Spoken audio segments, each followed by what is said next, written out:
Good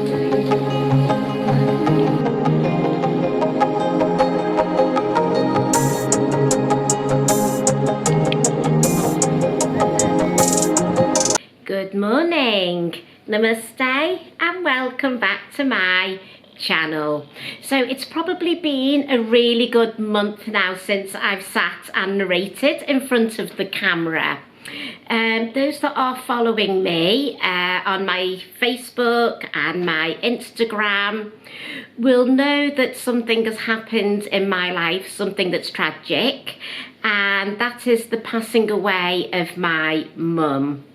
So those that have followed me for years and years and years on social media will know that about 3-4 years ago I decided to emigrate to India, but then a year ago I came back to the UK, but a lot of people aren't really aware as to why I came back to the UK, but now I'm going to spill the beans.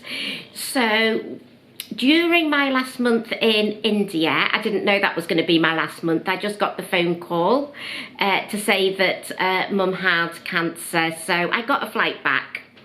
So I've been living in the UK for about 13 months now, and I was looking after my mum with cancer. So she was terminal, and this is something I've never ever mentioned on the vlogs, is that mum was terminal.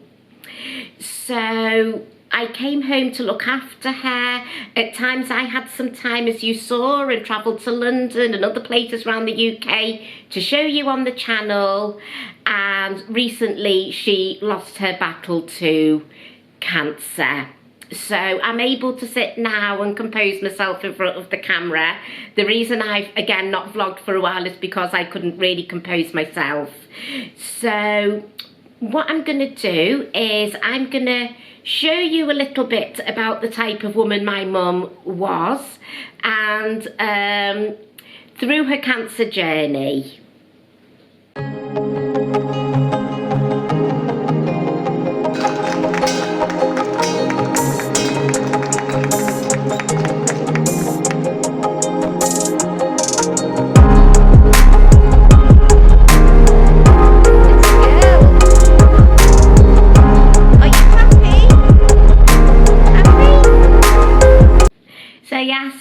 Mum was an amazing woman, and quite recently I actually met up with my friend Glen, who I've known since I was 4 years old. We met when we were 4 years old, first day in primary school, so she's a forever friend and very, very supportive. So I decided to go and see her. She invited me to stay in her home in a place called Congleton.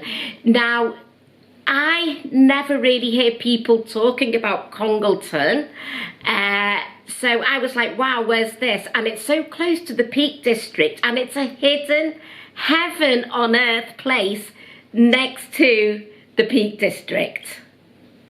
So basically I jumped on a train to Crewe, and then I met Glen and we took a drive to Congleton. We sampled Congleton Staffordshire oatcakes. It's a local delight, a local delicacy.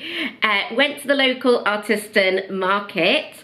We delved into the history of bears in Congleton, and then went to Staffordshire to Biddulph Gardens, and we also ventured later on to a silk mill that was run by the Dane River. So let me show you those scenes.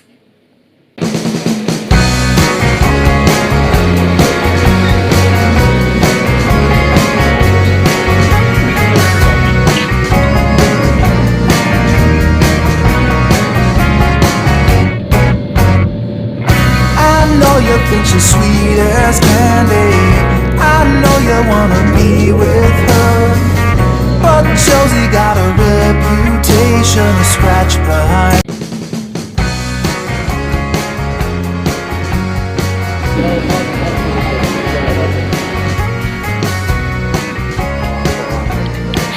They look amazing. So I'm sitting here again with Glen and her husband Sri, and we're going to have these famous oatcakes.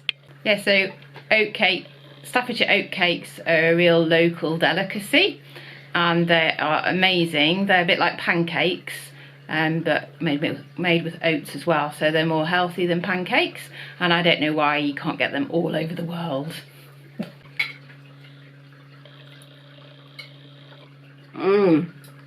Absolutely delicious. It really melts in your mouth. Really, really taste the oats. And yes, as Glen was saying, they are just like pancakes. Amazing. And again, local delicacy. Why you can't get them all over the world, I don't know.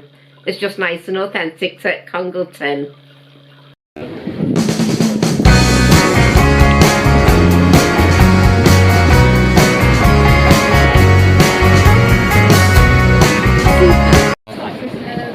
The rum.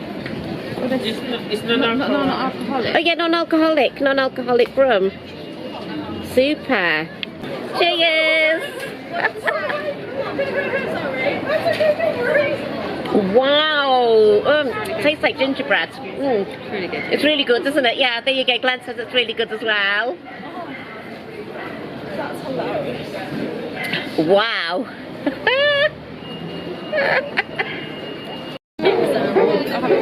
Yeah, so we'd say put this with 5 grams of ginger ale. Try that. You think so? Oh, Glen, this is on the rum. How is it, Glen? It's good. It's really nice. It's good. Really good rum. Super. That's about my limit if I'm driving though. Oh yes, of course. Yeah, that's the limit for driving. One shot, so you're literally having like a splash. It literally won't do anything to you. It's really nice at Christmas. Cheers.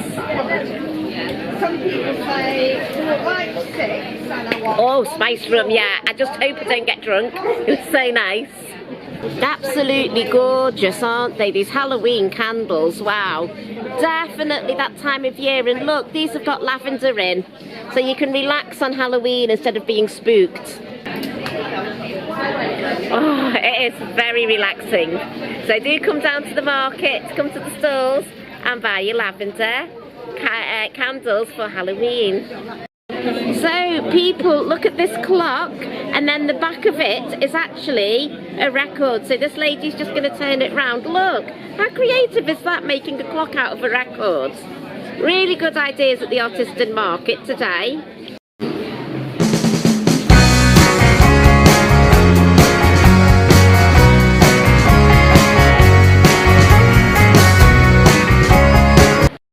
And here we have Glen, who's been reading up now on the laptop about Congleton bears. So tell me about these Congleton bears, Glen. Yes, so I just wanted to get my facts straight. So Congleton's nickname is Bear Town. So if you go around Congleton, you'll see bears in various forms and shapes all over the town, and the town logo is a bear print with a little heart in the middle. And this dates back to 1620, when the town was raising money to buy some new Bibles. But at the time, bear baiting and cockfighting was very popular sports, and Congleton wasn't drawing enough crowds, so they wanted a more aggressive bear. So they used part of the funds that they'd raised to buy some new Bibles to actually go and buy a new bear. So that got it the nickname Bear Town. Love it. Very interesting facts, right? So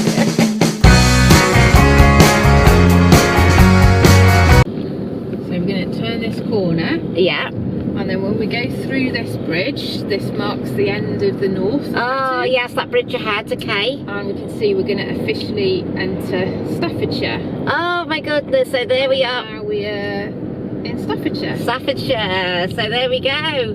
Just through that little bridge, and how beautiful is this country road, peeps. So this is part of Staffordshire Moorlands.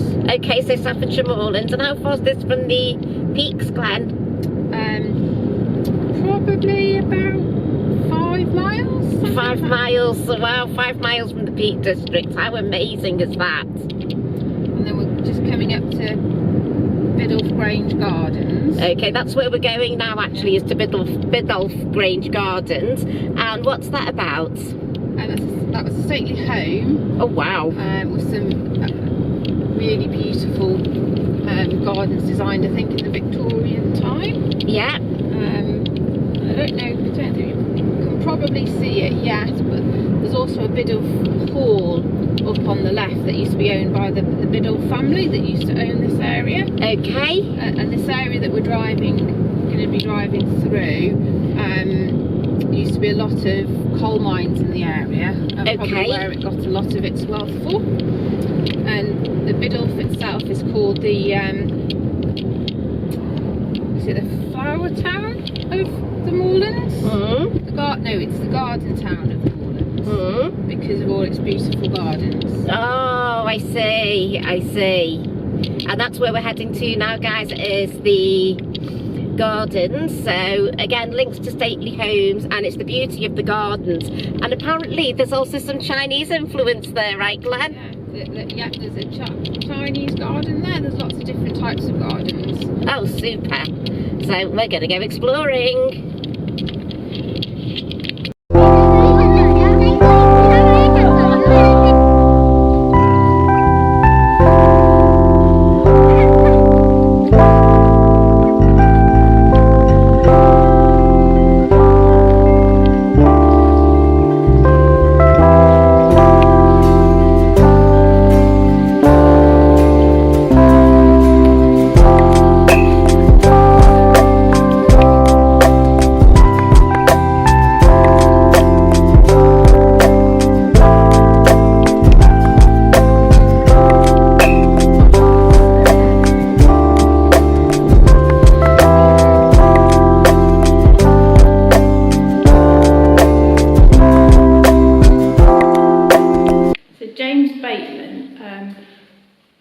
Was interested in the theory of evolution at the time of Charles Darwin, but that was also at the time where the 7 days of creations in the Bible was also highly popular, and the two coming into conflict were causing a lot of conflict.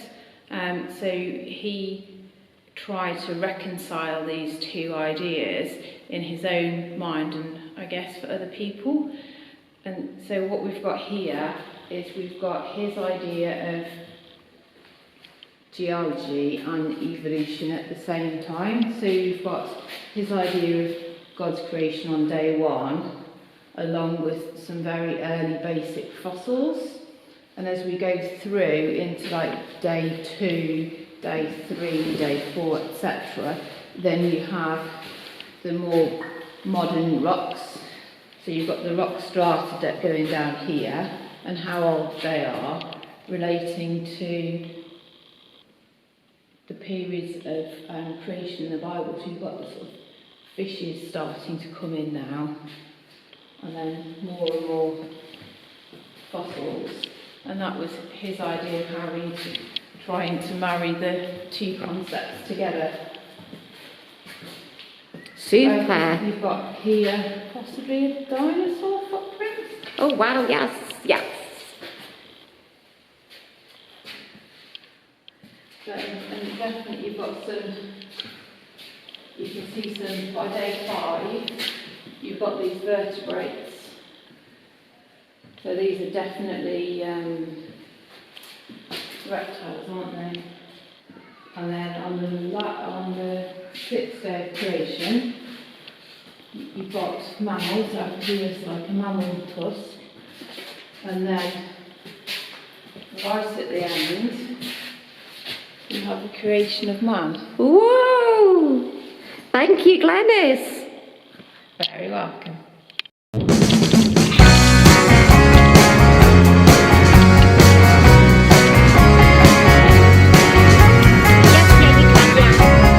So here's Glen again. We've got a castle on a hill. Tell us about this one, Glen. So this is Mowcop Castle. So this was built in 1156. Actually, no, it wasn't. You think it was an old castle, but it's not. It was actually built as a ruined castle in the Victorian ages because the man that owned this area wanted a ruined castle on his grounds. So he built a ruined castle. Interesting. So this is probably the only castle that was deliberately built in Britain to be ruined from the start. So yes, and it's pronounced Mau Cop, not Mo Cop. So definitely Malcop.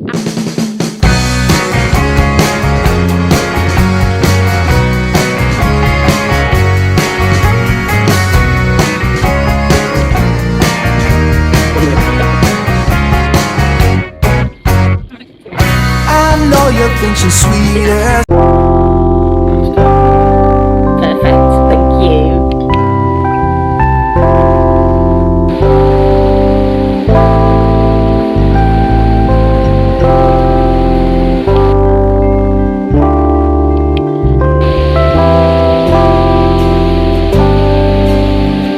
So, it's been quite a journey, hasn't it? Exploring issues that I've never talked about before.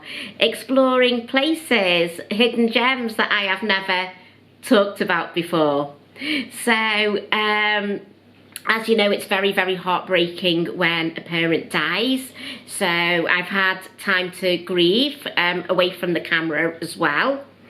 So yeah, it's been quite a journey of a year, and also quite a journey through Congleton and Staffordshire as well on this vlog. Thank you all very much indeed for watching. Thank you, and for listening to my story.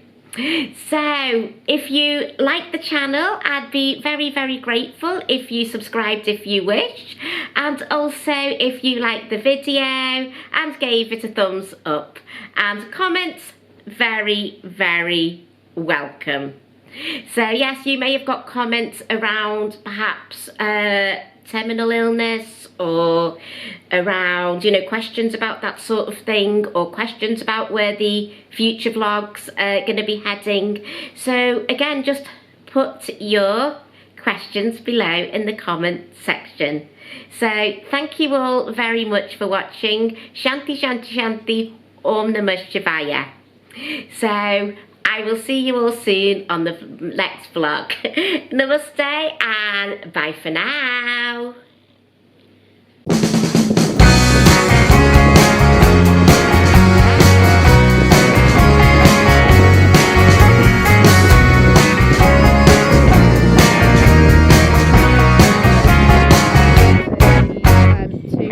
I know you think she's sweet as candy. I know you wanna be with her, but Josie got a reputation.